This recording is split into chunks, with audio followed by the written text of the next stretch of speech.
Amen. Merci Seigneur pour cette matinée glorieuse, pour ce culte glorieux. Amen. Prenons nos Bibles dans Isaïe chapitre 9, verset 40.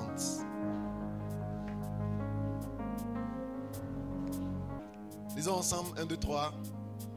Car un enfant nous est né, un fils nous est donné, et la domination reposera sur son épaule. On l'appellera admirable, conseiller, Dieu puissant, Père éternel, Prince de la paix. Amen. Amen.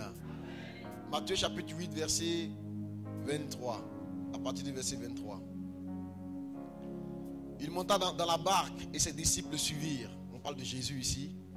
Et voici, il s'éleva sur la mer une si grande tempête que la barque était couverte par les flots. Et lui, il dormait. Les disciples s'étant approchés le réveillèrent et dirent: Seigneur, sauve-nous, nous périssons. Il leur dit: pourquoi avez-vous peur, gens de peu de foi? Alors il se leva, menaça les vents et la mer, et il eut un grand calme. Ces hommes furent saisis d'étonnement. Quel est celui-ci, disait-il, à qui obéissent même les vents et la mer? Amen. Acclame la parole du Seigneur. Et assieds-toi s'il te plaît. Alléluia. C'est l'année de l'étonnement. Alléluia. Les gens seront étonnés de ce que Dieu va faire au travers de toi. Ces hommes furent saisis d'étonnement. Et il s'est dit: quel est celui-ci? Celui-ci. Quelle est celle-ci à qui obéissent? Obéissent même le vent et la mer. Mes amis, il y a une dimension qui est la dimension supérieure. Dieu bénit l'homme dans Genèse chapitre 1 verset 28. Il dit: soyez féconds, multipliez, remplissez la terre, assujettissez la terre et dominez. Dominez. Ceux qui sont dans la dimension, la domination, ils ordonnent et les choses se font. À qui obéissent les choses? Obéissent les choses. Je suis venu te parler de ceux qui font obéir, qui ordonnent et les choses obéissent. Les choses s'exécutent. Qui disent et les choses arrivent. Qui ont le pouvoir de la domination. Quand Jésus, avant que Jésus ne naisse, Isaïe le dit dans Isaïe chapitre 9, il dit: un enfant nous est né, un fils nous est donné. La domination reposera sur son épaule. Merci Living Choir. Amen. Alléluia. Gloire à Dieu. Donne un bon amen à Jésus ce matin. Donne un amen prolongé pour te réveiller. Donne un amen multiplié à Jésus. Non, c'est pas comme ça, amen multiplié. Amen, amen, amen, amen, amen, amen. Est-ce que tu en es là ce matin? Donne un amen multiplié.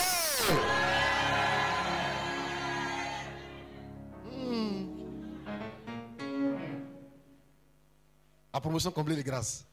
Donnez un amen multiplié à Jésus.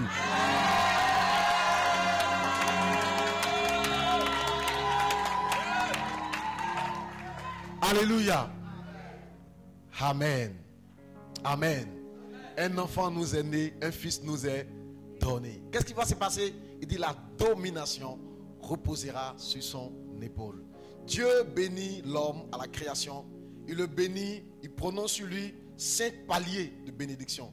La Bible dit: soyez féconds, soyez féconds. Il parle à l'homme et à sa femme: soyez féconds, multipliez-vous, remplissez la terre, assujettissez la terre et dominez. Amen. Dominez, dominez. Ce matin, tu vas recevoir la grâce de la domination. Alléluia. C'est cette onction que Jésus avait. Il leur donne à la mer, il leur donne au vent, il leur donne à la tempête, et les choses se calment. J'ai expliqué le principe des 5 paliers de la bénédiction. La première fois, Dieu dit: soyez féconds. Et je dis que la fécondité te permet de te reproduire. La fécondité permet de concevoir des plans, de concevoir des choses, de concevoir des entreprises, d'enfanter des enfants, d'enfanter des disciples, d'enfanter des fils spirituels. C'est une bonne chose que d'être productif. Amen. Une femme qui n'enfante pas est une femme qui a problème sur la terre. Est une femme qui a problème avec sa belle famille. Amen. Un couple qui n'enfante pas est un couple qui n'est pas complet. Est un couple qui ne se retrouve pas. Parce qu'il leur manque quelque chose. La productivité, la fécondité est une chose très importante. Alléluia. La deuxième des choses, Dieu dit multipliez-vous. Ne soyez pas unique, ne soyez pas un.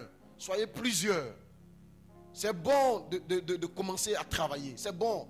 Tu es rentré dans une entreprise, c'est déjà bon. Tu as été productif. Tu es allé à l'école et ton diplôme te permet de travailler. C'est bon. Mais il faut que tu te multiplies. Tu ne peux pas rester ici quand prendre ta retraite ici. Ce n'est pas ton papa qui a créé.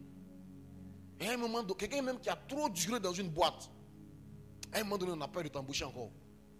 Si tu n'as jamais quitté quelque part, quelqu'un qui a joué dans un seul club toute sa vie, jusqu'à la fin, on doute un peu.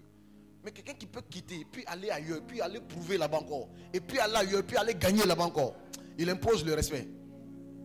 Et plus vous allez avoir la grâce de vous multiplier, plus vous allez devenir influent. Ceux qui se multiplient deviennent influents. La force est dans le nombre. La force de la Chine aujourd'hui est dans le nombre. Quelqu'un dit quand le pays de Mao s'éveillera, le monde tremblera. Aujourd'hui, c'est ce qui se passe. Parce qu'ils ont compris que leur force se trouve dans le nombre. C'est-à-dire que si tu fabriques attiqué en Chine, si un seul Chinois mange une boule d'attiqué par jour, c'est-à-dire que chaque jour, ils vont consommer 1 milliard, presque 300 millions d'attiqués. Si ton entreprise produit attiqué, si tu réussis à vendre attiqué à un seul Chinois, tout ce qui arrive en Chine prend de l'ampleur. À cause du monde qu'il y a là-bas. Les entreprises prennent de l'ampleur. Les gens se développent. Les villes prennent de l'ampleur. Parce que le nombre, il y a une force dans le nombre. L'église est faite parce qu'on n'est pas nombreux. Il y a des gens quand ils font jeûne, tout le pays est en jeûne. Même les commerçantes arrêtent de vendre. Même les maquis ferment. Parce que les gens là, ils sont en jeûne. Parce que leur nombre est impressionnant. C'est eux qui dictent le commerce. C'est eux qui dictent tout. Parce qu'ils sont nombreux. Ils ont envahi. Le gars, il vient dans votre village. Il vient seul. Au départ, il est votre manœuvre. Après, il fait venir sa femme. Elle est là. Il est votre manœuvre. Elle est sa femme. Quand il vous voit, il s'abaisse pour vous saluer. Bonjour, patron. Il dit, hé. Amidou, lui, il est respectueux. Hein? C'est bien. J'ai un champ là, il va te donner ça. Tu vas t'occuper de ça. Il est au champ là-bas. Lui, il ne vient pas en ville. Il ne vient pas au village. Toi, tu es au village. Tu es dans le funérailles. Tu es dans le règlement des problèmes du village. Lui, il est au champ là-bas. C'est lui qui est ton manœuvre. Il travaille au champ. Après, il fait venir sa deuxième femme. Après, chaque femme fait 4 enfants. 5 enfants. Après, il demande pardon. Hé, papa, les enfants là, ils te ressemblent tellement. Ils donnent ton nom même aux enfants. Ils donnent le nom de tes parents aux enfants. Donc, c'est toi même qui donne ta pièce d'identité. Il fait les papiers. Les enfants. Après, il met les enfants à l'école. Les enfants sont dans l'école avec tes enfants. Ils vont à l'école un peu. Parmi ces enfants, il y en a qui sont des filles. Les filles, elles vont aller leur maman au marché, un peu. Elles vont se marier aussi, elles vont faire des enfants. Elles ont vendu au marché. Leurs enfants vont vendre au marché.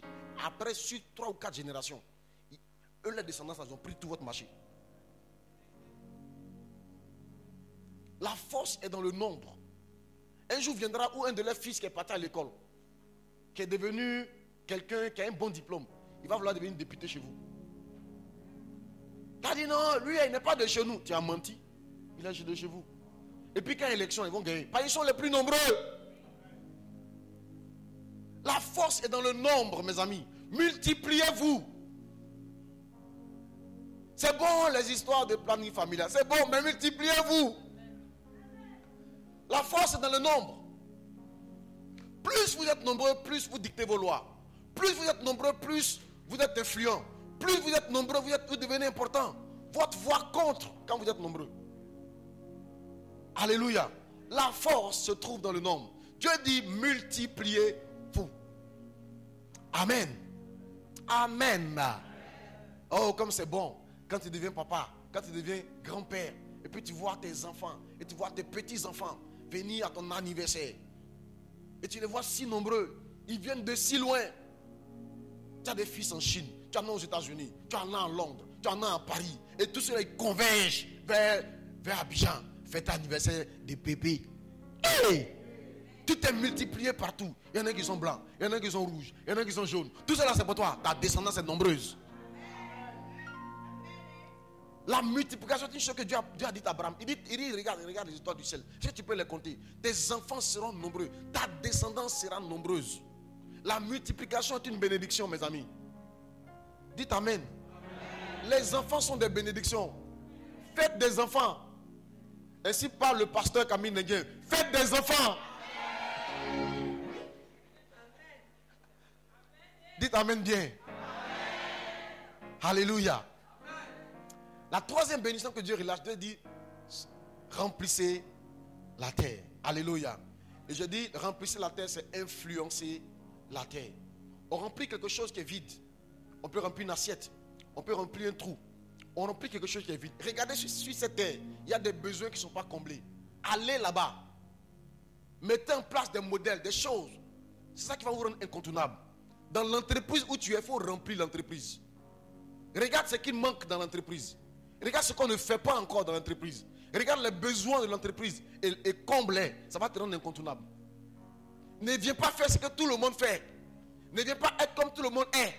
Tu n'auras rien de plus que tout le monde.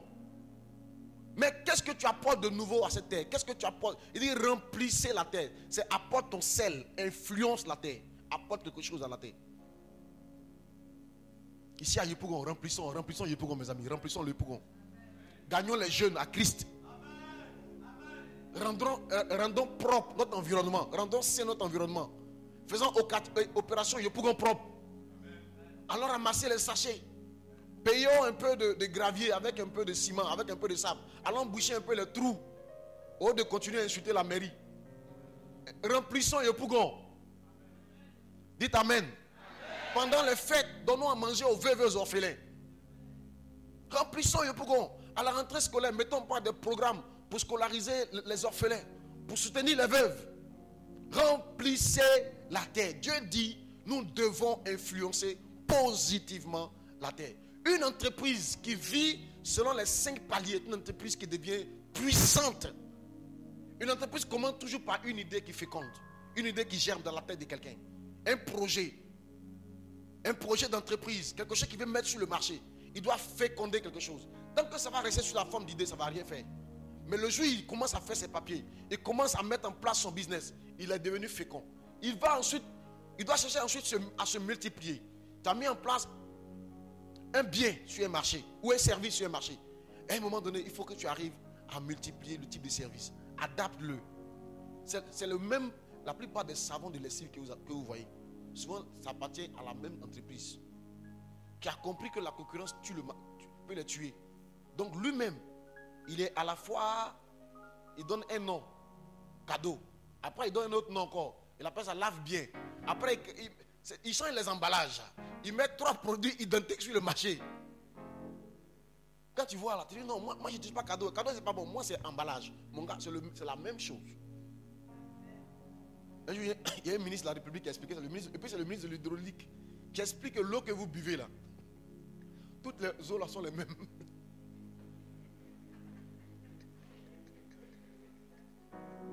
Amen. Multipliez. Remplissez la terre. Une entreprise qui veut devenir puissante doit penser à s'étendre, à s'expatrier. Une entreprise remplit la terre. Elle doit proposer quelque chose qui n'existe pas sur le marché. C'est ça remplir. Au départ, elle met en place un produit, elle peut mettre en place un savon ou bien de l'huile. Et après, elle se dit, bon, je vends l'eau minérale. Mais je vais faire en sorte que les Ivoiriens qui achètent Awadji 50 francs, eux aussi puissent acheter l'eau minérale. Je vais mettre une eau minérale sur le marché. Et puis cette eau minérale, elle sera accessible à toutes les bourses. Ça remplit la terre. Il va venir combler un besoin. Il va combler un besoin. Il va faire en sorte que les femmes même puissent aimer cuisiner même avec cette eau-là. Parce qu'elle sera accessible, elle sera moins chère. Et puis elle sera bonne pour la santé. Remplir la terre, c'est faire quelque chose qui n'existe pas encore, qui va venir combler un besoin. C'est le 3e niveau, 3e palier de la bénédiction. Les entreprises qui font ça, c'est les entreprises qui s'imposent et qui restent. Le 4e palier de la bénédiction, c'est assujettisser. Assujettir, c'est prendre le contrôle du marché. Prendre le contrôle du marché. On ne peut pas décider sans toi. Tu es devenu tellement important qu'on ne peut pas décider sans toi. Un employé qui assujettit l'entreprise, c'est l'employé qui prend le contrôle de l'entreprise. il est devenu incontournable dans l'entreprise. Même quand les bailleurs viennent, on dit non, il faut que tel employé assiste à la réunion. Il y avait un gars comme ça dans une entreprise pétrolière en Côte d'Ivoire. Quand lui fait ces calculs-là, les blancs valident. Donc quand l'entreprise leur propose une solution, on demande est-ce que le gars l'a validé. Assujettissez. Entre dans la dimension de l'assujettissement. Quand tu rentres dans un mariage, il faut assujettir le mariage. Que le monsieur là prenne goût. Basse-le avec ta nourriture, avec ton amour, ta douceur, tes prières, ta sanctification. Basse-le avec. Assujettir le monsieur. C'est pas dans le cas de la fille, elle a bassé notre fils. Oui, elle a bassé le Saint-Esprit. Il n'y a pas d'aller faire zamou. Il ne faut pas aller chez le marabout. Il faut laisser les cheveux du monsieur là en paix quand il dort. Arrête de tirer poil dans ses cheveux. Arrête. Des fois, même il ne voit pas ses dessous. Tout ça. Il faut ramener. Il faut ramener. Hey! Il faut ramener. Assujettir, c'est prendre le contrôle. Amen. On peut prendre le contrôle de quelqu'un. On peut influencer quelqu'un. J'attends que les liamants démarrent leurs activités. Je vais vous enseigner sur la puissance ou le pouvoir du charme. Oui, le pouvoir du charme dans le couple.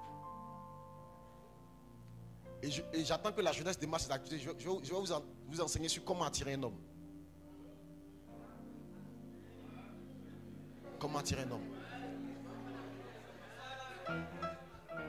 Amen. Vous enseignez ça. Il y a des principes pour attirer un homme. Par exemple, si tu sais que... Bref.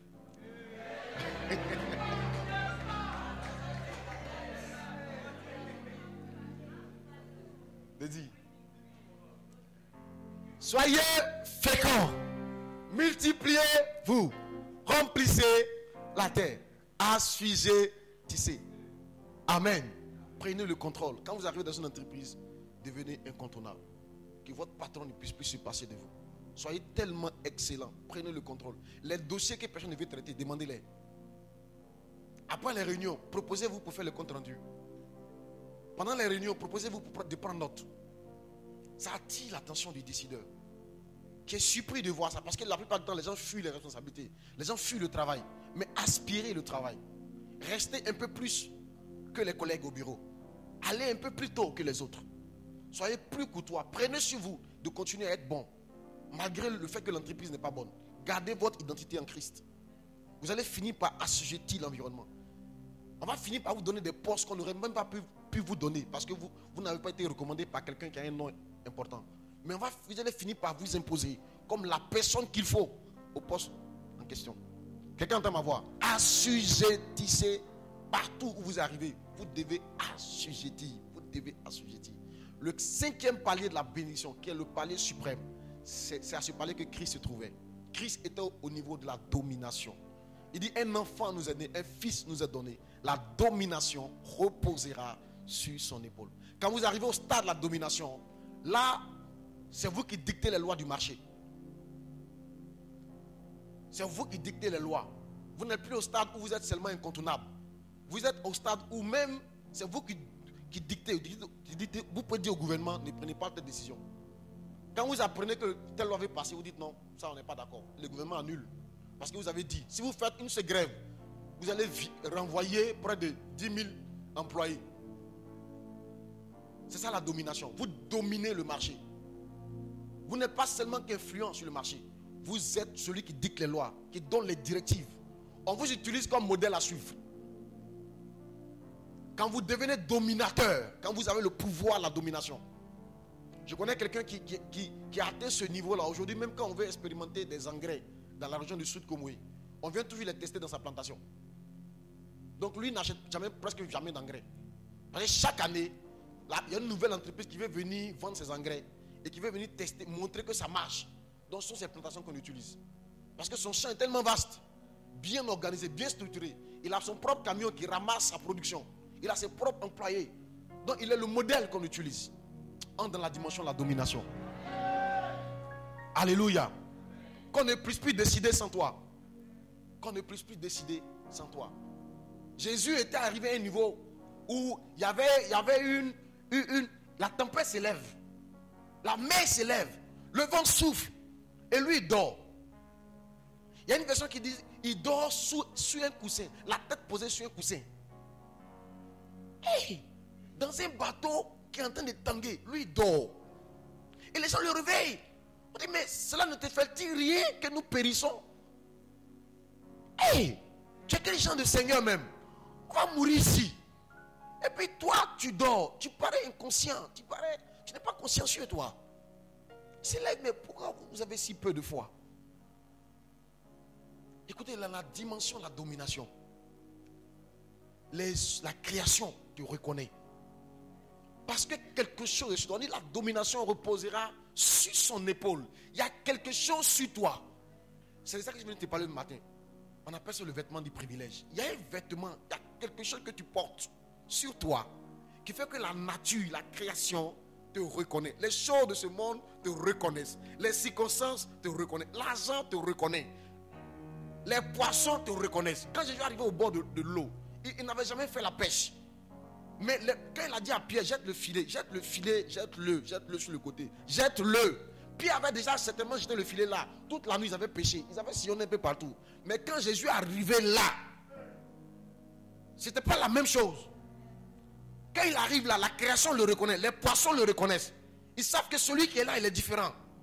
Ceux-là, ils pêchaient depuis longtemps. Ils sont là, ils causent entre eux, ils pêchent, ils jettent le filet là. Nous, on ne les connaît pas. On s'est endormis au fond là-bas. Mais quand ils ont vu qui était au bord de l'eau, ils avaient envie de venir le saluer.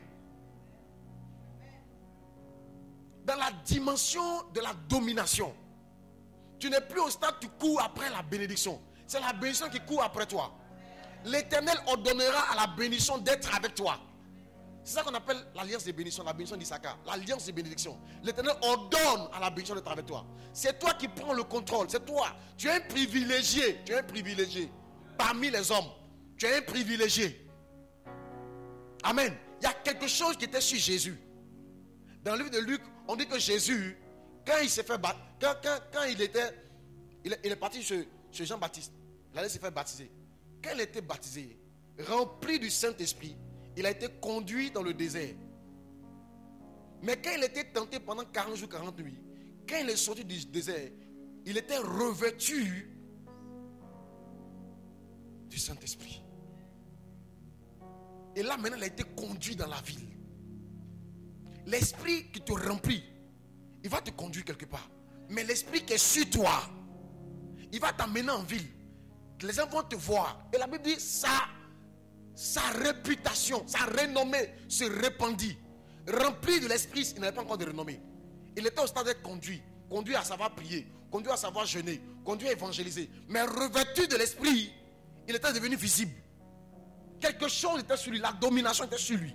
Quelque chose était sur lui, il était devenu visible. Il a commencé à avoir une renommée dans le pays alentour. Il enseignait dans les synagogues et il était glorifié par tous. Le revêtement vous rend visible. Le revêtement fait que l'église se remplit seule. Le revêtement fait que les cellules grandissent seules. Le revêtement, tu dis même quand tu dis Alléluia, les gens tombent. Tu es revêtu. Le revêtement, c'est l'habit qui fait la différence. C'est ce que Élisée avait compris. Élisée a vu que cet homme, Élie, avait un habit, avait un manteau. Il fallait prendre ce manteau. Il fallait prendre l'habit. Parce que dans le spirituel, on te voit et on sait qui tu es. Il y a un revêtement que tu dois porter. Il y a un revêtement, il y a un habit. Il y a un habit que tu dois porter. Je suis venu ce matin pour que Dieu puisse te revêtir. Afin que tu aies la domination. Un chauffeur de bac peut assujettir la route. C'est-à-dire celui qui prend le contrôle de la route. Les syndicats ont assujetti la route. Ils encaissent là-bas. Ils donnent ticket là-bas. Tu vas payer avant de passer. Mais le policier, lui, domine la route. À cause de son habit. C'est lui qui siffle. Quand il siffle, tu t'arrêtes. Il peut vous arrêter pendant 5 minutes, faire passer notre fil. C'est lui qui dit les lois de la circulation. Il leur donne et les choses se font.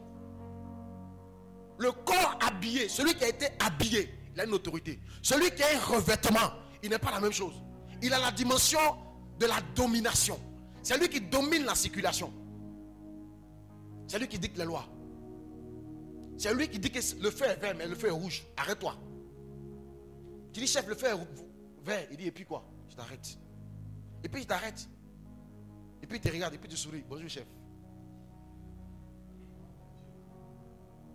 Un policier, même s'il a été major à l'école de police, tant qu'il va venir en veste, dans une administration, dans un bus, sur la route, personne ne va le regarder. Mais quand il se met en tenue, de loin, toi qui voulais faire un dépassement, tu freines, doser. Parce que de loin, tu vois, l'habit se voit. Il y a un revêtement qu'on doit voir sur toi. Il y a un habit qu'on doit voir sur toi. Jésus était revêtu du Saint-Esprit. Ceux qui sont revêtus, les choses deviennent faciles pour eux. La création les reconnaît, l'argent les reconnaît, les postes les reconnaissent. Le revêtement fait que quand on te voit, on a envie de t'ouvrir les portes. Le revêtement, c'est ça que les gens appellent la chance. Nous on appelle ça la grâce. Le revêtement. De deux filles qui sont issues de la même famille. Il y a une qui a beaucoup cherché garçon. Elle-même à la maison, elle ne respectait rien. Elle ne sait pas cuisiner. Elle-même, elle n'aime pas cuisiner. Elle ne sait pas faire lit. Elle ne sait rien. Mais c'est elle qui a épousé le bon gars. C'est ça la grâce. C'est ça. Il y a quelque chose chez elle qui fait que son foyer marche. Elle a épousé, elle-même qui était Djandjou. Elle a épousé un bon type. Le gars même l'aime comment? Le gars l'aime tellement. Le gars même ne jure que par elle. Il est prêt à mourir pour elle. Donc on dit, mais pourquoi c'est elle-même qui a eu ça là? C'est la grâce. Son foyer marche. Ses enfants sont en bonne santé. Son mari même prospère. Les affaires avancent. Dites-moi, ma copine, tu as fait comment? Elle dit, moi, mais il ne sait pas où. Il ne sait pas. De deux personnes qui sortent de la même école, qui ont le même diplôme, la même année. Tu vas voir un. Il tombe sur une entreprise où on gère bien les gens, on paie bien les salaires, on envoie les gens en mission à l'extérieur. Ils ont une bonne carrière, assurance maladie universelle, et vraiment universelle. C'est-à-dire dans tous les pays où il va, se soigne gratuitement, 100% de prise en charge. Il n'a rien fait pour avoir ça, c'est la grâce. Il n'était pas le plus fort forcément de la classe, hein? La grâce a parlé pour lui. La grâce, mes amis, ceux qui montent à la dimension de la domination, ils sont revêtus. Leur revêtement font que les choses obéissent. Les choses se mettent en place. Le revêtement. De quoi es-tu revêtu ce matin? C'est ce qui s'est passé dans la vision que Zacharie a eue. Zacharie chapitre 3, à partir du verset 4. À partir du verset 1, verset 4. Il me fit voir Josué, le souverain sacrificateur debout. C'est Zacharie qui voit dans une vision. Il voit Josué, le grand Josué. Il était debout devant l'ange de l'Éternel. Et Satan qui se tenait à sa droite pour l'accuser. Zacharie voit dans une vision le grand Josué, l'homme qui a fait rentrer Israël à la terre promise. Il voit Josué qui est debout devant Dieu. Et il voit Satan qui était à la droite de Josué et qui était en train d'accuser Josué. Avance. L'Éternel dit à Satan, que l'Éternel te réprime, Satan. Que l'Éternel te réprime. Lui qui a choisi Jérusalem. N'est-ce pas là un tison arraché du feu? Donc Josué était un tison arraché du feu. Il faisait partie des saints. Dans le foyer de Dieu, il est dedans. C'est un fils de Dieu.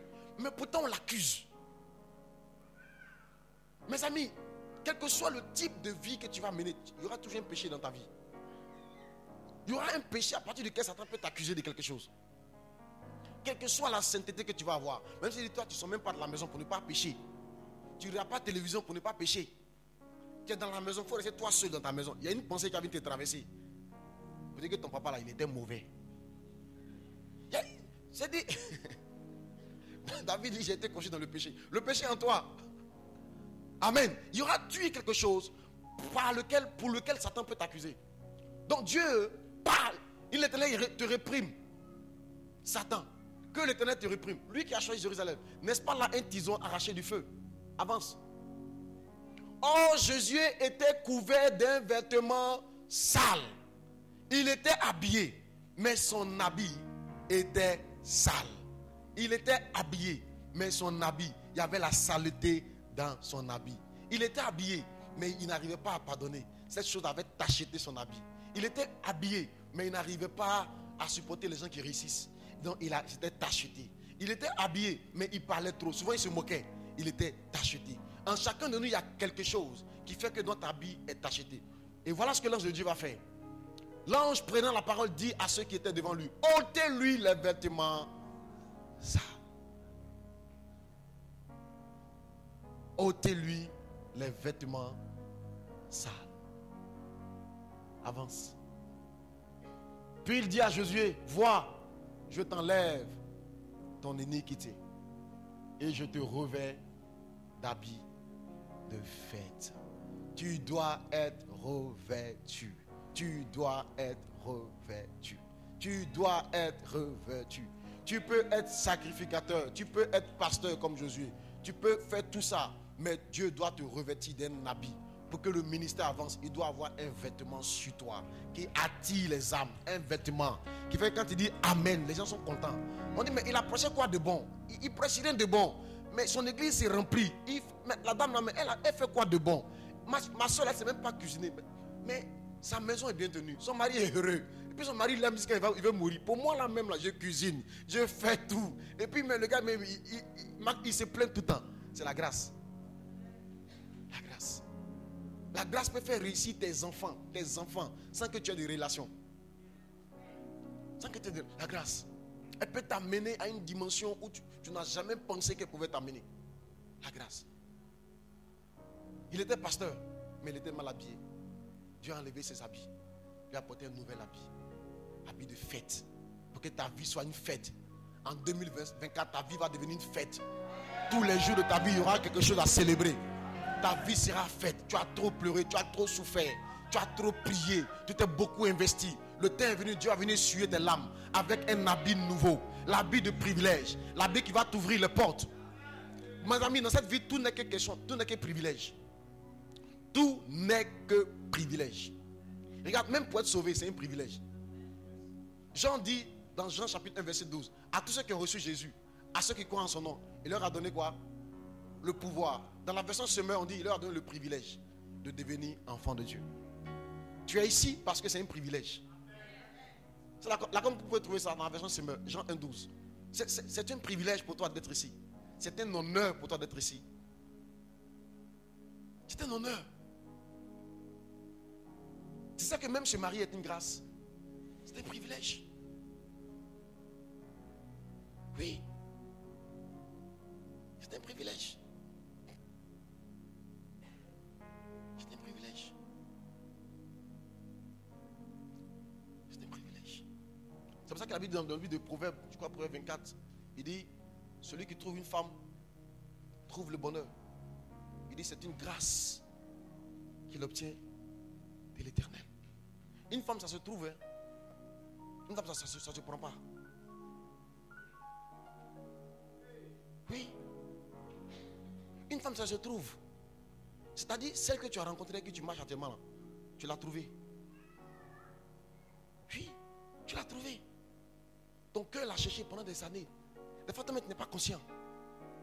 Et regarde, Dieu a dit, dans Genèse chapitre 1, il dit, il n'est pas bon que l'homme soit seul. Je lui ferai une aide semblable. Genèse chapitre 2, pardon. Je lui ferai une aide semblable. Je lui ferai une aide semblable. L'homme même n'était pas conscient. Il était là, il vivait sa vie et les animaux. Dieu dit non, il n'est pas bon pour lui. En fait, il y a beaucoup de choses que ton cœur même, auxquelles ton cœur soupire vraiment. Même si tu ne les exprimes pas. Et puis, quand tu les rencontres, en fait, c'est Dieu qui t'a permis de trouver. Ton cœur a trouvé quelque chose. Tu as trouvé. Une femme, ça se trouve. La femme est une réponse à un besoin que Dieu a vu dans ta vie. Et puis, tu as envoyé cette femme-là. Donc, en fait, tu l'as trouvée. Tu l'as eu. Tu l'as trouvée. Dieu te l'a donné. C'est un don. La Bible, c'est une grâce qu'il obtient de l'Éternel. C'est une grâce qu'il obtient de l'Éternel. La femme est une grâce. C'est pourquoi tu dois savoir l'apprécier. Tu dois savoir prendre soin d'elle parce que la femme est une grâce. Amen. La femme est une grâce. Le mariage est une grâce. Travailler est une grâce. Tout ce que tu as, c'est des privilèges. Même les parents que tu as, c'est des privilèges. Quand ta maman t'envoie, c'est un privilège qu'elle t'envoie. Il faut dire merci maman de m'envoyer au marché. Oui, parce qu'en t'envoyant, elle est en train de t'apprendre à connaître l'économie du marché. Le prix des denrées alimentaires. Comment à partir de 1000 francs on peut faire un marché? Toi tu dis non, il fait trop chaud. Il faut dire merci maman. Quel privilège. C'est un privilège pour moi que tu m'envoies à la boutique. Tu es en train de m'apprendre la comptabilité. Avant, il ne connaissait pas l'argent. Quand il va à la boutique, quand il me donne 500, il ne connaît pas la monnaie qu'on doit me donner. Mais à force de m'envoyer, maintenant il sait que comme 500 là, si c'est 300, on doit me donner 200. Et puis 200 là, c'est 5 fois 50. Ah, d'accord. 2 fois 100 francs. En fait, à force de t'envoyer, tout n'est que privilège, tout n'est que grâce. On te fait grâce. En te nommant une responsabilité ici, on te fait grâce. C'est un privilège qu'on te fait. Pas voir ça comme si on te fait souffrir trop. Non, non, on te fait du bien. Tout n'est que privilège, tout n'est que bonheur, tout n'est que grâce. La maman que tu as eue, c'est une grâce. Il y en a qui n'ont pas eu de moments, qui sont nés, qui n'ont pas connu leur maman. Le papa que tu as eu, c'est un honneur, c'est une grâce. C'est un privilège que tu as eu, le papa que tu as eu. Même si c'est le papa le plus paumé du quartier. Quelle grâce. Les enfants que tu as eu, c'est une grâce. C'est un bonheur, c'est un honneur que Dieu t'a fait. De naître dans la famille Anassin. C'est un honneur de naître dans cette famille-là. Oui, tu dois savoir apprécier, respecter le nom Anassin. C'est un honneur qu'on m'a permis de naître là. Quel privilège. Regarder ta mère et puis l'apprécier, maman. C'est que tu es jolie, maman. Je suis trop content d'être ton fils. Tu m'as communiqué ta beauté. Ah oui. Mes amis, la vie n'est qu'une question de privilège. C'est parce qu'on t'a permis de naître que tu es né. Même pour naître, c'est un privilège. C'est un privilège. Tout n'est que privilège. Ce sont les privilèges qu'on te fait dans la vie qui font la différence dans la vie. Il arrive des fois quand j'emprunte la voie Sotra, je sais que c'est un privilège. Je n'ai pas le droit de passer là-bas. Mais à cause d'une carte qu'on m'a donnée, quand il est présent, on dit passe. Et il voit mes amis dans l'embouteillage, il dit Seigneur, aide-les. C'est un privilège. Tout n'est que privilège, comprends-le. Pour que tes pieds restent sur terre. Le travail que tu as, c'est un privilège. Tu es devenu DG par privilège. Dieu t'a fait grâce. Sinon, le premier à l'école primaire, c'était pas toi. Toi-même, tu sais. Le petit, il était bon, mathématiques, 10, 50 sur 50. Il a fait tout ça. Aujourd'hui, il a pratiqué par quelque part. Toi, tu es devenu DG. Nous, on a travaillé, hein, tu sais. On a beaucoup bossé. Tu connais Steve Jobs? Steve Jobs, il a créé Apple. Mais quand l'entreprise est devenue géant, il est mort. Aujourd'hui, son entreprise perd 3 000 milliards de dollars. Mais il n'est pas vivant pour goûter ça. C'est un privilège pour toi d'être en vie. C'est un privilège pour toi de respirer. Privilège pour toi de construire une maison. C'est un privilège. Privilège. Alléluia. Il dit, oh, enlevez-lui son habit. Je vais lui donner un habit nouveau. Portez un vêtement de privilège. Que Dieu t'habille ce matin. Amen. Alléluia. Donnez un amen bien. Gloire à Dieu. Amen. Le privilège se trouve dans le vêtement. Amen. Jésus a été revêtu de la puissance du Saint-Esprit. Il retourna en Galilée et sa renommée se répandit. Avant cela, il n'avait pas de renommée. Avant cela, il n'était pas glorifié. Mais c'est quand le revêtement est venu que la gloire est venue. Quand le revêtement est venu, quelque chose s'est passé. Un homme de Dieu aux États-Unis avec une église, avait une église qui ne fallait même pas 50 membres. Il était là depuis des années. Depuis des années, il était là. Cet homme prêchait bien. Tous les fidèles disaient que notre pasteur là, il prêche bien. Mais malgré ça, l'église ne se remplissait jamais. Ils invitent les gens, ils ne viennent pas. Il fait des programmes à la radio, ça ne prend pas. Un jour, quelqu'un est venu lui parler de la gloire de Dieu. De ce que la gloire de Dieu peut faire dans sa vie. Que s'il est revêtu de la gloire, il est revêtu de la Shekinah, il est revêtu de ce dont Jésus était revêtu, son ministère va changer. Alors il s'est mis à prier pour dire Seigneur, envoie ta gloire. Envoie ta gloire. Envoie ta gloire sur moi. Envoie ta gloire. Parce que la gloire est visible. La gloire fait que je serai vu de loin. La gloire fait que les gens vont savoir qu'il y a une église ici. Parce que c'est comme si je suis enfermé, on ne me voit pas. Beaucoup de gens ont des diplômes, ils sont là à l'école, mais on ne les voit pas. Les entreprises ne les voient pas. Ils sont invisibles. Beaucoup de soeurs savent cuisiner. Elles sont belles, elles sont douces, mais on ne les voit pas. Les garçons ne les voient pas. En tout cas, ceux qui les voient, c'est les faux garçons. Les bons ne les voient pas parce que tu as été voilé. La Bible qui est sur toi n'attire pas. Ce matin, Dieu va te revêtir. Cet homme de Dieu, après une nuit de prière, il était là, les gens sont venus taper à la porte. Homme de Dieu, la maison brûle. Il sort, il dit, mais il n'y a pas de feu ici. On dit, si, on voit une fumée sur le toit de l'église.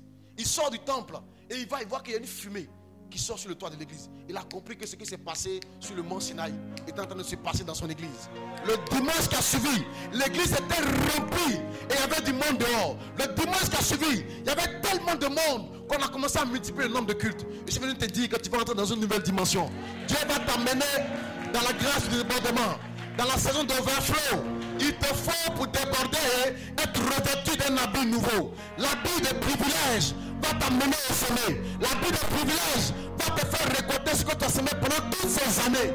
L'habit de privilège va faire que les gens vont te faire des faveurs, te donner des salaires que tu ne mérites pas, te donner des postes que tu ne mérites pas, te donner des voitures de service alors que tu ne mérites pas. L'habit de privilège, c'est ça qui va te distinguer parmi les hommes, parmi tes soeurs. Tu seras distingué et mis à part. Tu ne sais pas ce que tu as de plus que tes soeurs, mais c'est toi qui auras épousé le bon type, ou qui aura un mari qui est devenu important et puissant. C'est parce que tu as plus que tes frères, mais tes enfants réussissent. Ils sont brillants à l'école, ils s'excellent partout, ils prospèrent. Il n'y a pas de maladie chez toi, il n'y a pas de mort chez toi, il n'y a pas de divorce chez toi. On ne te comprend pas, mais parce que Dieu t'a apporté un habit de fête, un habit de privilège. Tu dois avoir ce manteau aujourd'hui, tu dois avoir ce manteau aujourd'hui, tu dois avoir ce manteau aujourd'hui. Dieu doit ôter l'habit sale que Jésus avait sur toi. Tu dois porter un habit nouveau, l'habit nouveau, un habit de fête.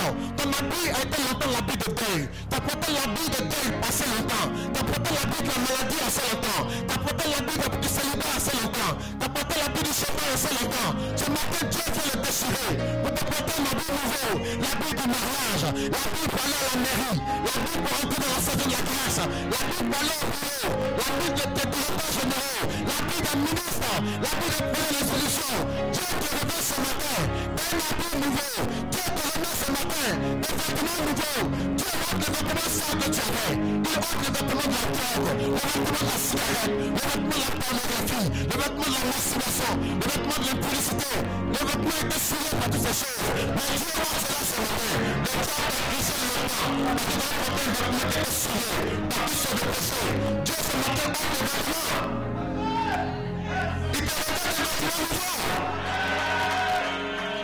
Dans la saison du débordement, il te faut un vêtement nouveau. C'est l'habit du privilège.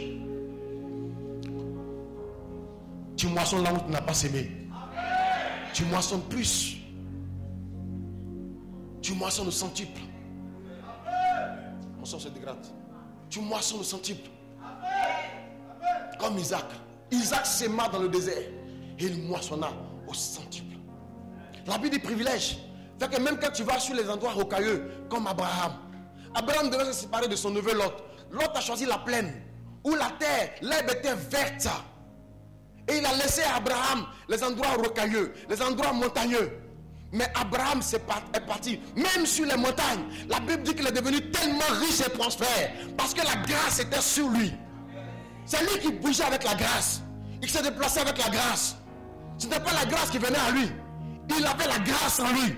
Il avait la grâce sur lui. Il portait ça comme un vêtement. Il transportait la grâce. Il était dans l'alliance de bénédiction.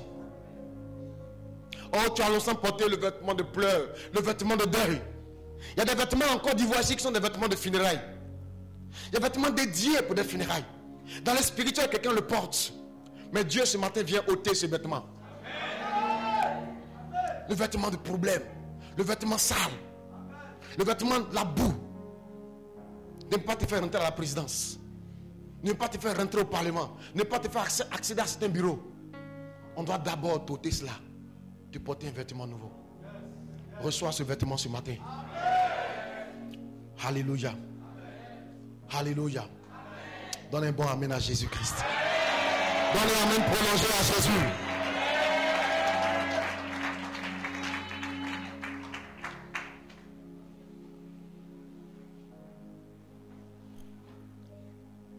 Lorsque tu n'as pas ce vêtement, même quand tu accèdes à certains endroits, à certaines bénédictions, tu finis par les perdre.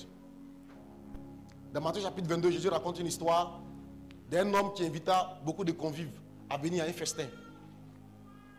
Et au verset 11, cet homme entra dans la salle.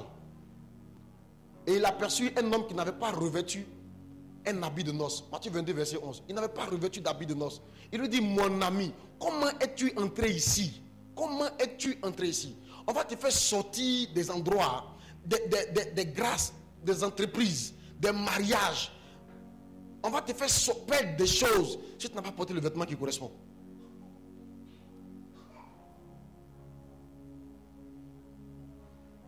Au verset 13, on dit, liez-le, jetez-le dehors. Jetez-le dehors.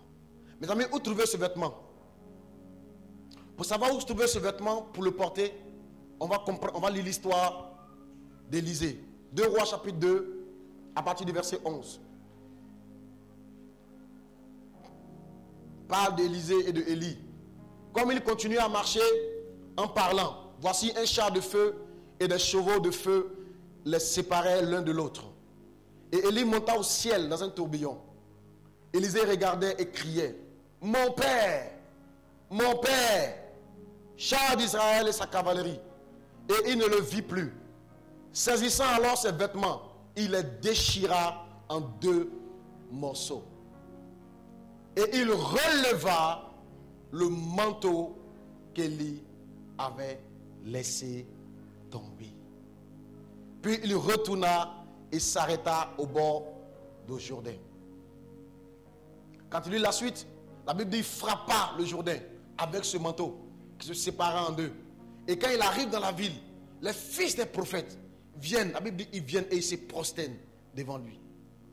Cet homme n'était pas le fils aîné d'Élie. Il n'était même pas le fils biologique d'Élie. Il est devenu un fils spirituel d'Élie. En fait, il était connu comme étant le serviteur d'Élie. L'homme qui mettait l'eau sur la main d'Élie. Quand Élie doit manger, c'est Élisée qui vient mettre l'eau pour rincer ses mains.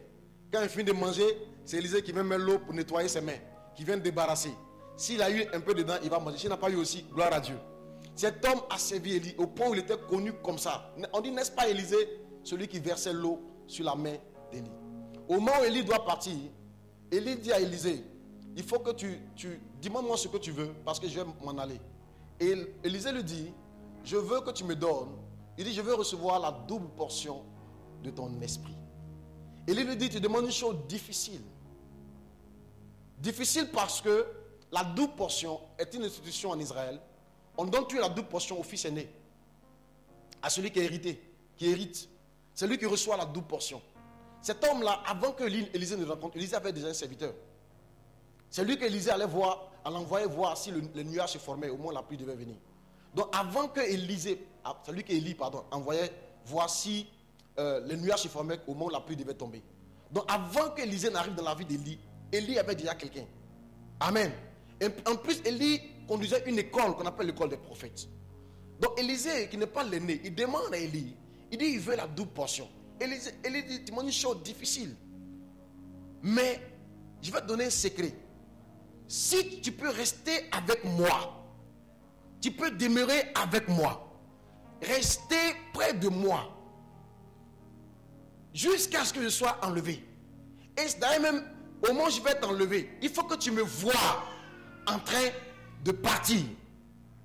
Si ça arrive que tu es mon acolyte, mon disciple le plus fidèle, qui peut rester avec moi jusqu'à ma dernière minute, tu recevras l'onction. C'est-à-dire que les autres prophètes, ils ont fini à un moment donné par les laisser. Ils demandaient à Élisée, sais-tu que le Seigneur enlève ton maître aujourd'hui? Sais-tu que le Seigneur enlève Élie aujourd'hui?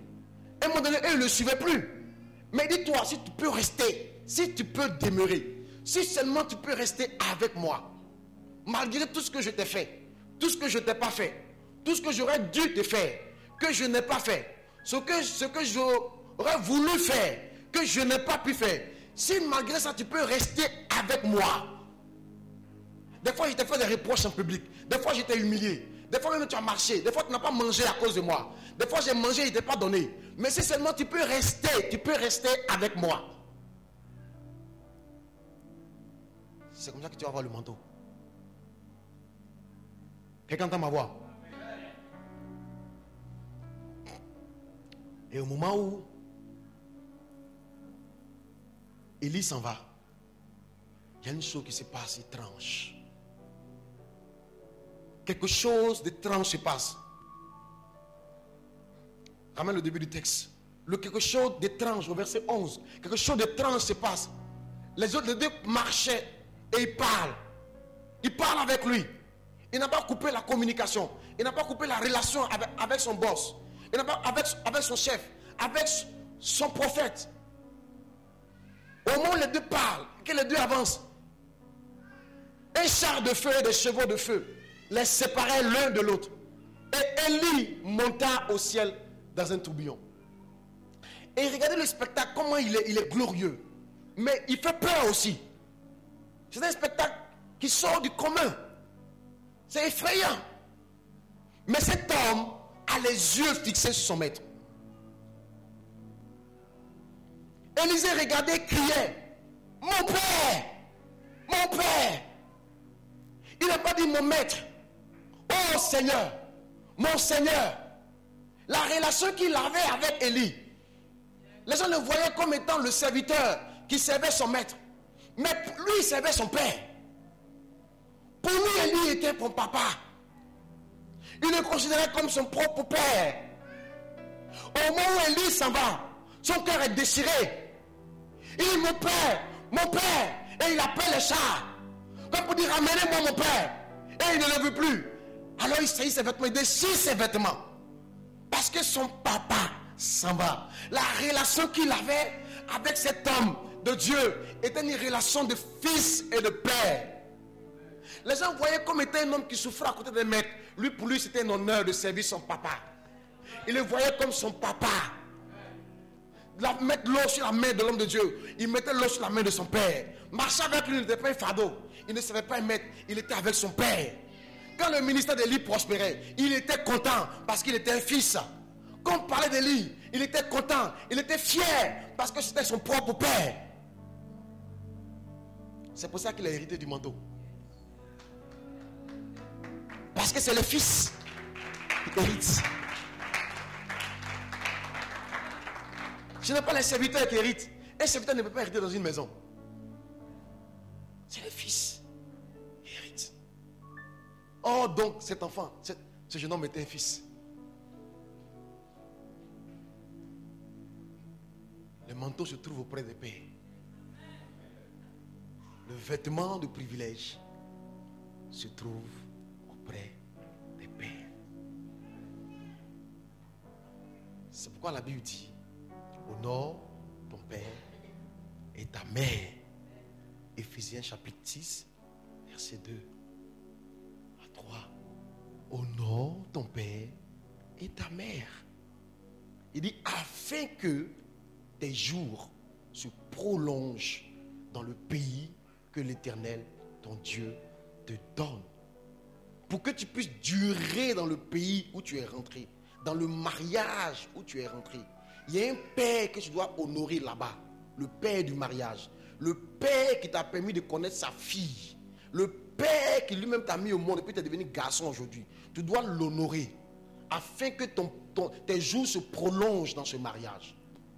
Il y a un père qui t'a donné ton premier travail, qui t'a permis d'entrer dans l'entreprise où tu es.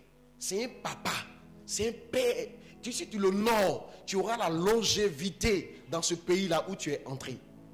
Si tu veux avoir la longévité dans le ministère pastoral, dans le ministère spirituel, tu dois honorer le père qui t'a permis d'entrer. Honore ton père et ta mère afin que tes jours se prolongent. Beaucoup d'hommes de Dieu dont les jours ne se prolongent pas dans le ministère, quand le ministère court, dans le ministère à scandale, où ils finissent par coucher avec une fidèle et l'enceinter, où ils finissent par avoir un problème puis l'église se casse, c'est parce qu'ils n'ont pas su honorer leur père. Beaucoup d'hommes de Dieu ont créé des églises après avoir gâté l'église de quelqu'un. Beaucoup d'hommes de Dieu, après avoir créé un scandale, après avoir pris la moitié de l'église de quelqu'un, pour aller créer sa propre église, il va finir par s'éteindre. Honore ton père afin que tes jours se prolongent. La seule relation qu'il y a avec un fils et un père, c'est l'honneur.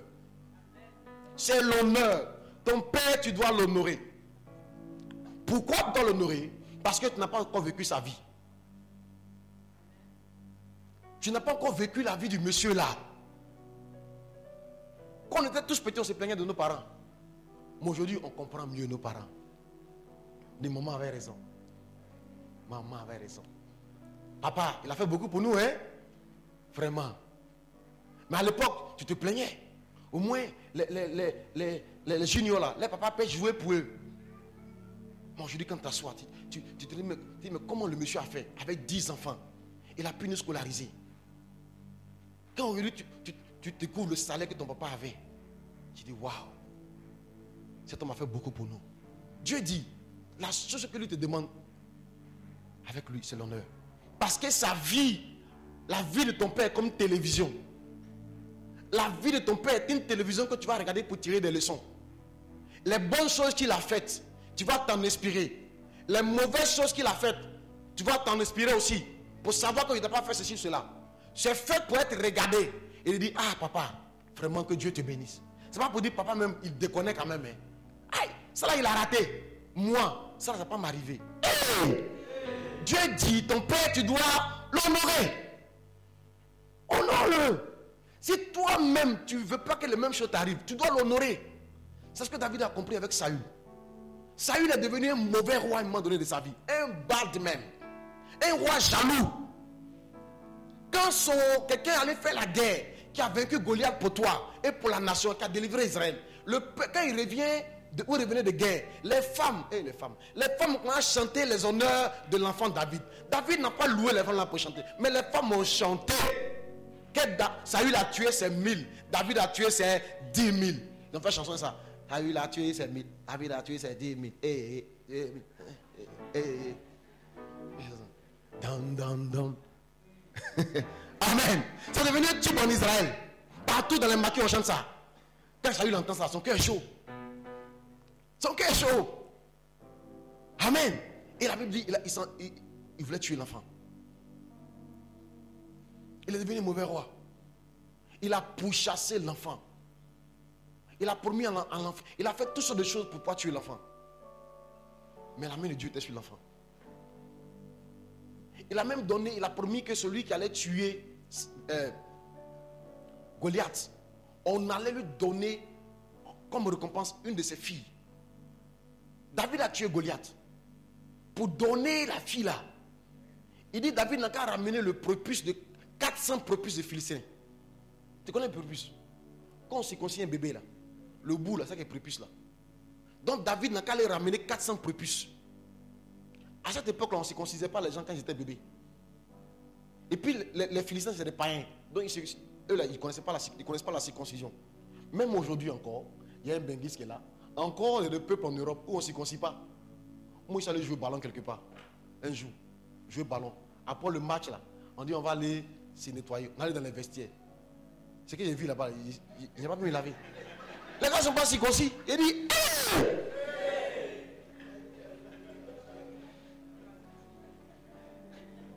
Les pères de famille, ils ne sont pas circoncis. Bref. Toi qui cherches Benguis là, ils ne sont pas circoncis. Amen. Alléluia. Il dit David de ramener 400 prépuces. Ça veut dire qu'il faut aller tuer 400 Philistins.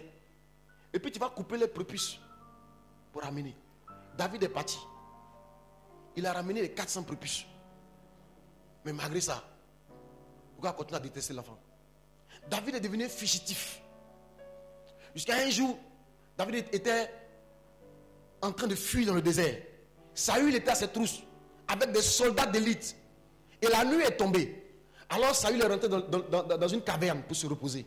Et pendant la nuit, pendant que Saül dormait, les chefs de l'armée de David lui disent, voici Saül, il dort dans tel coin. Regarde, il dort. David est venu. Il a coupé le bout du vêtement de Saül. Donc Saül était là, il dormait.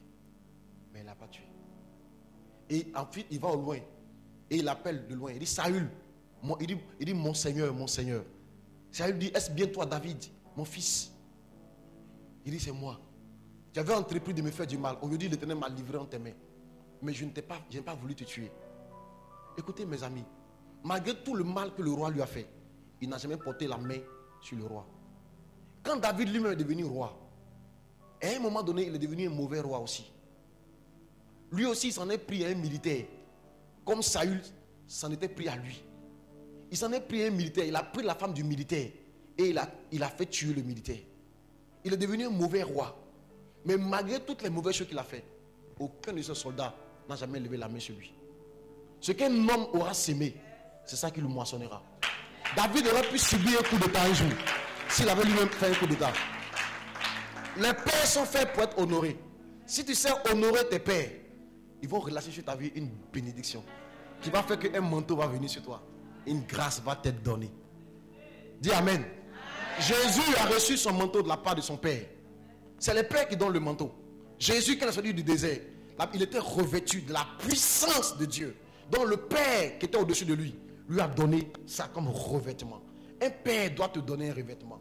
Tu dois recevoir un revêtement. Élisée a pris le revêtement de son père Élie. Alors il est devenu le chef. Il est devenu le chef de tous les prophètes. Il est devenu grand. C'est le manteau qui va te rendre grand. Ce n'est pas tes efforts, tes sacrifices. C'est bien ça, mais ce n'est pas suffisant. Il te faut un manteau, le manteau de privilège. C'est ça qui va faire la différence. C'est ça qui va t'élever, qui va t'amener au sommet. C'est ça qui va te faire dominer. De deux entreprises qui s'élèvent, il y a une qui va prendre le dessus parce qu'elle reçoit le pouvoir de la domination. De deux personnes qui vont à l'école ensemble, de plusieurs personnes dans la même classe, il y a un qui finit par prendre le dessus. Il y a comme un manteau qui est sur lui, qui font que les portes s'ouvrent facilement. Les choses s'ouvrent facilement pour lui. Les choses se passent bien pour lui. Il épouse la bonne personne. Il a de bons enfants. Il a de bonnes études. Tout va bien pour lui. C'est une grâce qui lui est donnée. Que Dieu te donne ce manteau aujourd'hui. Et que l'ancien manteau soit ôté. Alléluia. Reçois le vêtement de privilège. Que Dieu t'habille aujourd'hui. Alléluia. Amen. Alors, au deuxième culte, j'aurai l'occasion d'aller un peu plus loin. Mais, voilà. Tu dois savoir que tu as à peu près 8 types de pères. 8 types de pères. 8 types de pères dans ta vie. Le premier père que tu dois honorer, c'est ton Père céleste. Amen.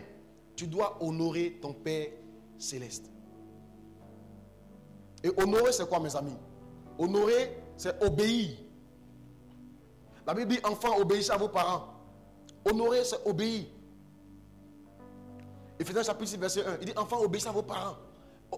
Honorer, c'est obéir. Dieu veut que tu lui obéisses. Tu dois honorer ton Père céleste. Honorer ton Père céleste, c'est obéir à ton Père céleste.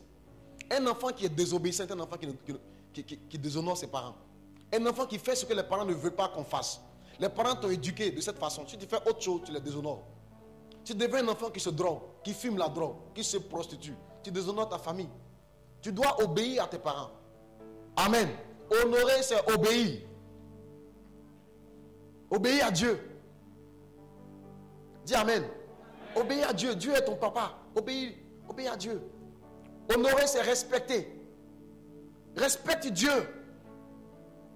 Respecte-le. Respecte sa présence. Ne mange pas chewing-gum dans sa présence. Ne viens pas manger tes chewing-gum et puis coller ça sur ses chaises à l'église. Hey! Toi, c'est sous la chaise à l'église que tu veux coller ton chewing-gum.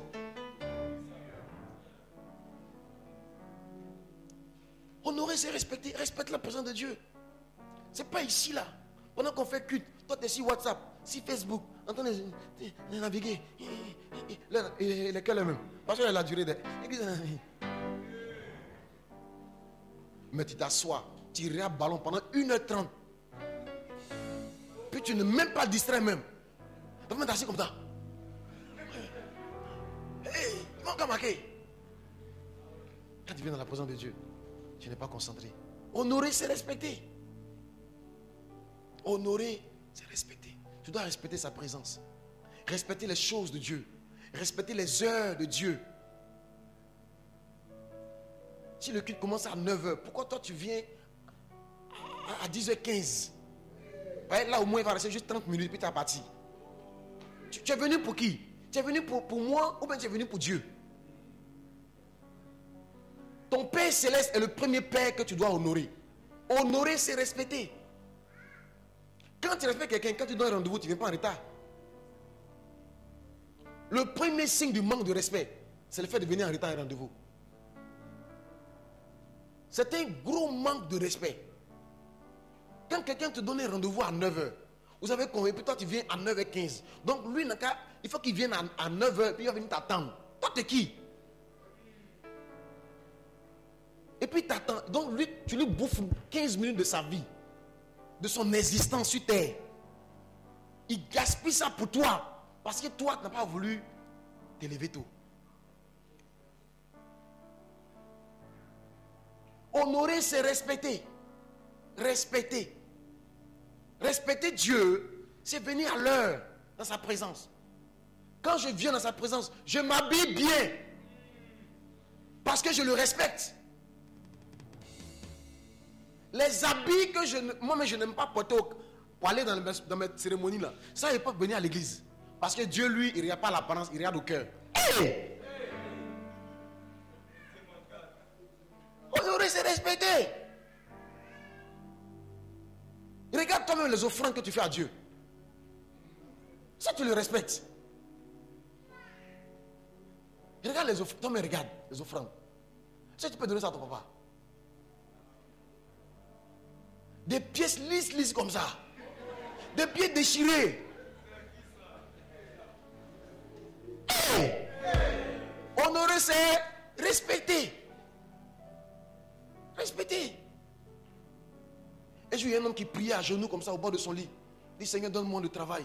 Ce travail-là, si tu me le donnes, mon premier salaire, je te donne. Sa femme dit, elle était là-bas, elle dit, tu dis quoi? On va manger quoi? Il dit à sa femme, je le blague. Je le blague.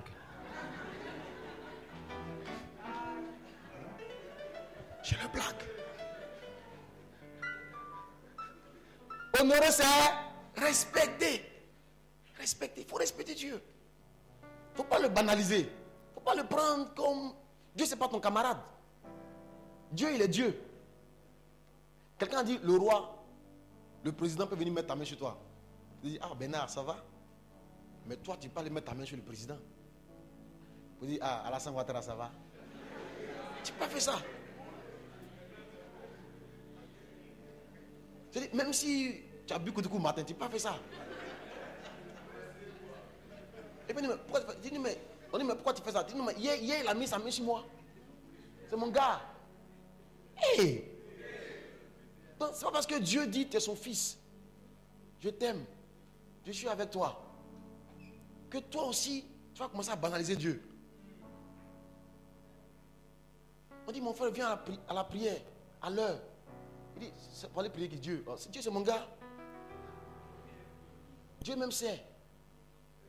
On dit, non, ne va pas au rendez-vous du gars là. Il va partir te faire pécher à l'hôtel. Il dit, Dieu sait. Il sait qu'il y a bien de loyer. Il va comprendre. Dieu, ce n'est pas ton ami. C'est lui qui dit que tu es son ami. Sinon, toi, tu ne peux pas dire que lui, est ton ami. C'est lui qui est venu mettre sa main sur toi pour dire, mon fils, je t'aime. Mais toi, tu ne peux pas aller mettre ta main sur lui, monter jusqu'au trône céleste. Puis arriver là, tu dis, les anges, ça va? Est-ce que mon gars est là?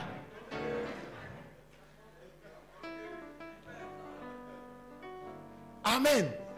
Honorer, c'est respecter. Tu dois respecter Dieu. Respecter sa présence. Quand tu viens à l'église, on doit sentir que tu viens avec crainte. Tu prends le temps de préparer ton culte. Préparer, te lever à l'heure. Tu prépares tes vêtements. Tu prépares ta coiffure. Tes parfums. Tes crèmes de visage. Tu prends le soin. Il doit voir tout le soin que tu prends. Préparer ton culte. Tu pries pour ton culte. Quand je vais aller, Seigneur, parle-moi aujourd'hui. Quand je vais aller, je vais te sentir ta présence. Cette semaine a été difficile pour moi. J'ai besoin de toi. Je vais aller aussi te faire mon offrande. Tu vois, cette semaine, tu m'as permis d'avoir 50 000. Donc, j'ai décidé de te donner une offrande de 20 000 dedans. 20 000, j'espère que ça t'ira. Je vais te donner ça, Seigneur. Prends-le. Reçois-le comme ma reconnaissance pour toi. En fait, tu as pris le temps de préparer ton culte. Je vais prier pour mon trajet. Le chauffeur qui va me prendre, Seigneur, bénis-le. Qu'il me conduise à bon port. Je prie pour le culte. Je prie pour mon pasteur. Je prie pour les serviteurs, Seigneur. Et tends ta main que le culte se passe bien sans incident. Je te rends grâce. Merci, Seigneur. Quand tu viens ici, là, tu es venu comme un homme spirituel. Dans sa présence. Tu es venu à un rendez-vous divin avec lui. Avant de venir, lui-même, il est là. Il a déjà pris le contrôle. Et il t'attend. Les portiers vont t'installer exactement là où il a pensé, il a voulu pour toi. Parce que tu es venu à un rendez-vous divin. Tu n'es pas venu au hasard. Tu es venu de toi-même. Ta louange, là, ce jour-là, c'est une louange volontaire. Ton adoration est volontaire. Tout est sincère parce que tu es sérieux avec lui. Honorer, c'est respecter. Le premier, si tu vas avoir un moment donné que Dieu te distingue dans cette génération pour te mettre à part. Comme il a mis à part Paul, comme il a mis à part Samuel, comme il a mis à part Samuel au milieu des enfants d'Élie. comme il a mis à part les David, comme il a mis à part les Jésus, comme il a mis à part ces personnes dont on parle aujourd'hui, tu dois pouvoir toi aussi te mettre à part pour lui. Tu dois toi-même le mettre à part. Si tu crains Dieu, que tu lui donnes les honneurs, tu le respectes, il va te lever. Il va te mettre au sommet. Quelqu'un a dit que l'élévation, ça ne vient pas de quelque part, ça vient de Dieu. Ça vient de Dieu.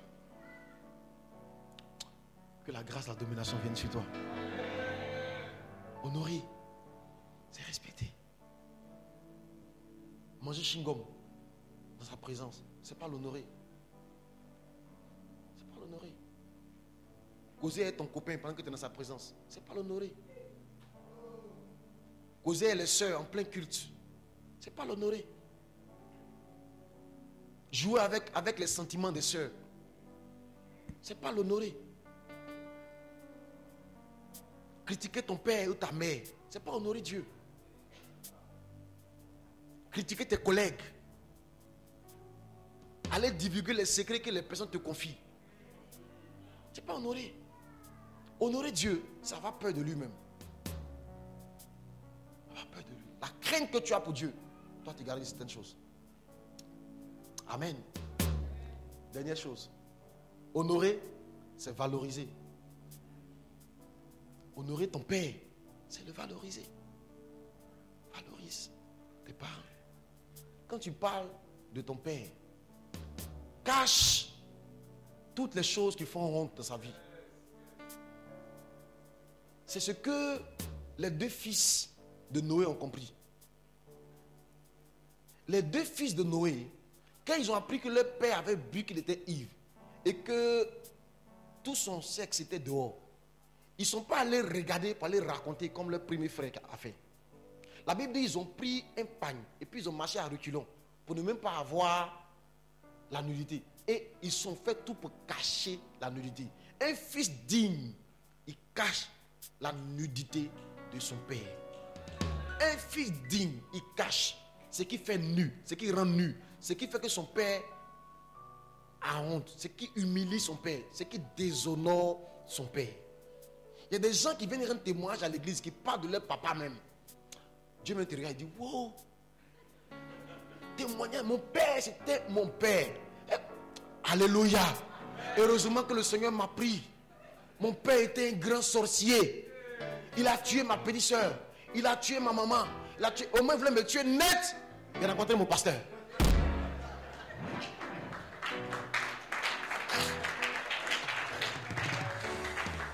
Un fils, regarde, avant de devenir enfant de Dieu, Jean 1,12 dit que tu es devenu enfant de Dieu. Donc tu n'es pas né enfant de Dieu. Tu es devenu enfant de Dieu un jour quand tu as accepté Jésus.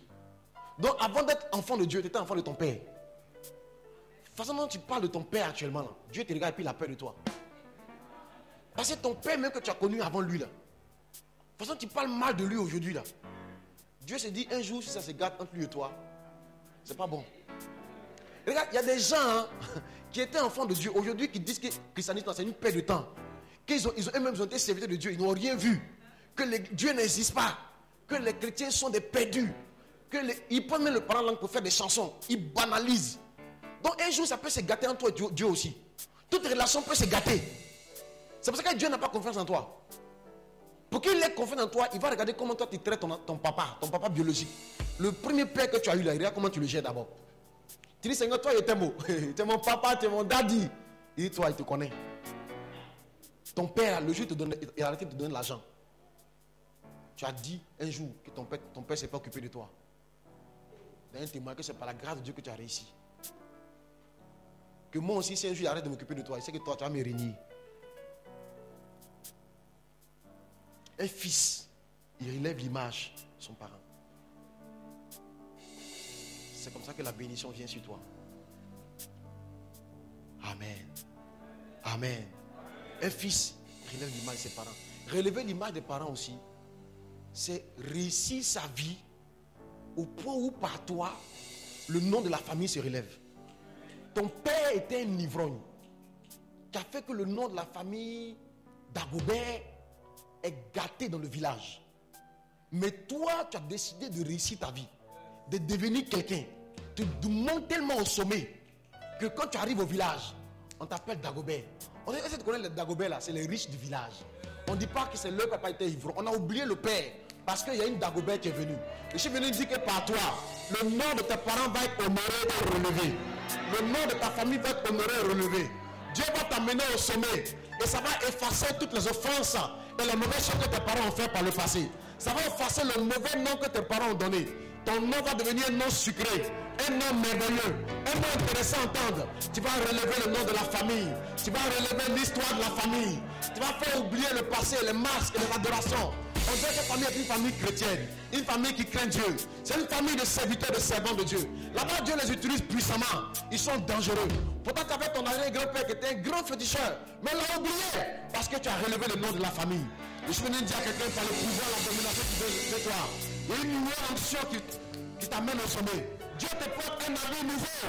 Il dessine au sein de toi la vie de la restauration, la vie du privilège, la vie qui t'amène au sommet. C'est devenu. Et reçois ce vêtement aujourd'hui. Dans le nom de Jésus-Christ. Commence à prier le Seigneur. Dis Seigneur, offre mon ancien vêtement. Et habille-moi ce matin. Habille-moi ce matin. Prie pour le vêtement de privilège. Prie pour le vêtement de privilège.